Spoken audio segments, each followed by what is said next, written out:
जम्मू कश्मीर के अंदर सरकारी मुलाजमीन के लिए कुछ गाइडलाइंस आई हैं। मोटे तौर पर 4-5 चीजें मैं आपके सामने रखूंगा, और ये गाइडलाइंस इसलिए भी इंपॉर्टेंट हैं कि बहुत सारे लोग क्या करते हैं कि अपने मोबाइल फोन में सारी चीजें रख देते हैं कि सब कुछ ठीक है, सारा डेटा हमारे पास है और सेफ है।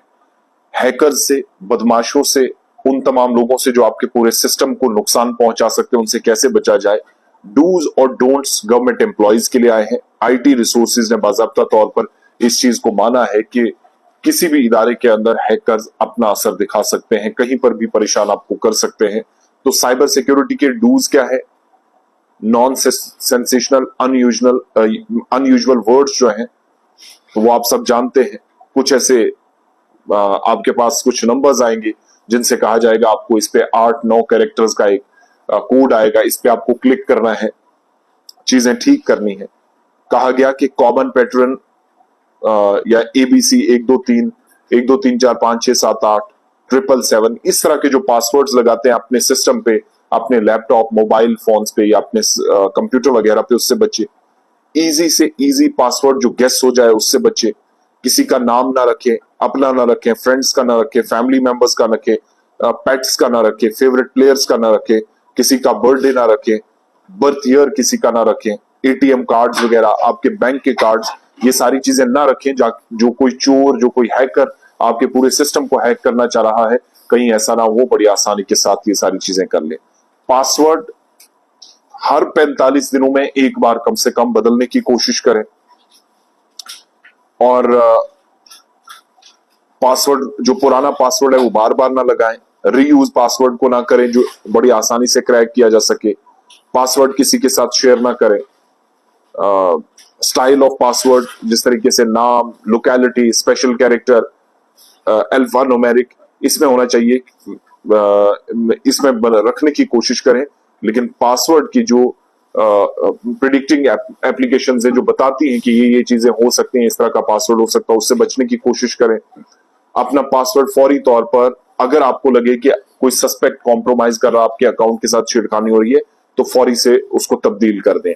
मल्टी फैक्टर अथेंटिकेशन रखें या 2 फैक्टर अथेंटिकेशन रखें, जिसमें एक एक्स्ट्रा लेयर सिक्योरिटी की रहती है। अगर आपके पास कोई आपके अकाउंट के साथ छेड़छाड़ कर रहा है तो किसी दूसरे बंदे को क्या करें कि उसके पास अथेंटिकेशन का जो नोटिफिकेशन है वो जाएगा। सी ड्राइव अपनी बेटर परफॉर्मेंस के साथ आप रखने के लिए कोशिश करते हैं, लेकिन सी ड्राइव को एम्प्टी रखें, खाली रखें।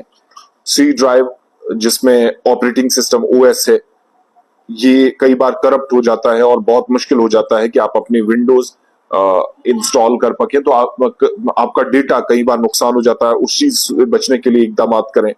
स्टोरेज कंप्यूटर की रिकवरी का ऑप्शन रखें, ताकि आपका डेटा कहीं पर भी खत्म होता है तो वो कम से कम आपके पास मौका रहेगा। बैकअप सारी चीजों का रखें, किसी भी वक्त आपसे, ये वो गाइडलाइंस है जो कही गई है कि क्या करना है, क्या नहीं करना है।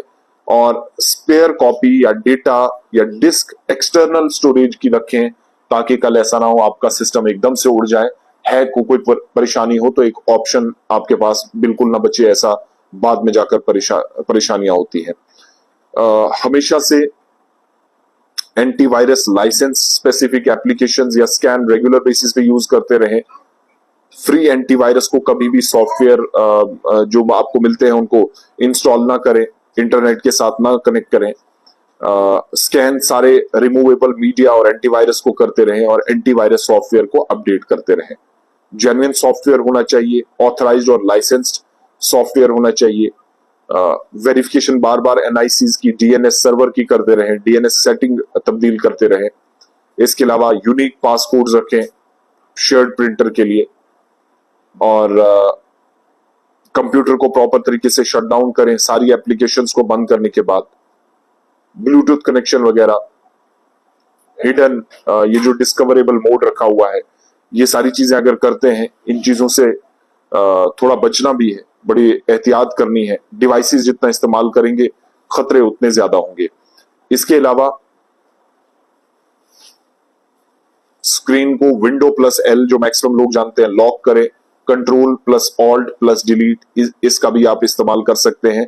कंप्यूटर सेंसिटिव कंटेंट के साथ अनअटेंडेड ना छोड़े। इसके अलावा लॉग ऑफ करें अपने सारे जो अकाउंट से, दोबारा जब खोलने की तैयारी करते हैं तब। ये पर्टिकुलर उन लोगों के लिए है जो सरकारी मुलाजिम है, उनके लिए गाइडलाइंस है, और किसी को चाहिए आज मैं ये अपने ट्विटर और फेसबुक पे भी डाल दूंगा, इनको पढ़िएगा, क्योंकि आपके पास हसास डेटा होता है ऑफिस का। वो ऑफिस जो सिविल सेक्रेटरीट कहलाते हैं, वो ऑफिस जो सरकारी दफातर कहलाते हैं, और उनमें लोगों का डेटा आपके पास अवेलेबल होता है। कल को जाकर कोई प्रॉब्लम ना हो, लोगों की फाइलें आपके पास होती हैं, ऑनलाइन सारा डेटा है। तो बचने के लिए ये मुझे लगता है बहुत मुफीद है और बड़ी इंपॉर्टेंट चीजें हैं। कुछ चीजें मोटे तौर पर मैंने बता दी हैं, माइटी टिप 23, 24, टिप 1। जो आपको नहीं करनी है वो भी बताई गई है कि पासवर्ड किसी भी अनप्रोटेक्टेड डॉक्यूमेंट के अंदर सेव ना करें। सेव पासवर्ड ऑप्शन वाला जो आपके वेब ब्राउजर से आता है वो कभी भी सिलेक्ट ना करें। बहुत सारी वेबसाइट्स होती हैं, वो कई बार आपके क्रेडेंशियल्स, आपके पेमेंट्स तक पहुंच जाती है, बैंक खातों तक पहुंचती हैं।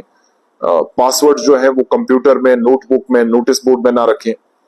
कॉन्फिडेंशियल इंफॉर्मेशन जो आपकी होती है वो उसको शेयर ना करें।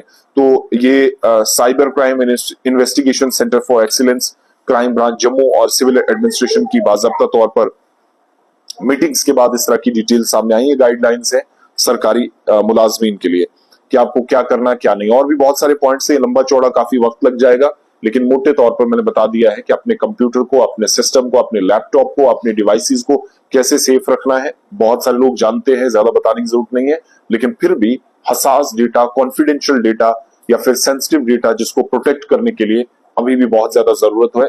उल्टे सीधे मैसेजेस, एसएमएस या कॉल्स के जरिए या एक क्लिक के जरिए, एक लिंक को सिर्फ क्लिक करते हुए बहुत सारे लोगों के पिछले दिनों लाखों रुपए कट गए उनके बैंक अकाउंट से। तो वो उस चीज से बचे, डेटा लीक हो जाता है, प्रोटेक्टेड डेटा है ऑफिस के अंदर, उस चीज से कैसे इकदाम बचने के लिए किए जा सकते हैं उस पर जोर दिया गया है।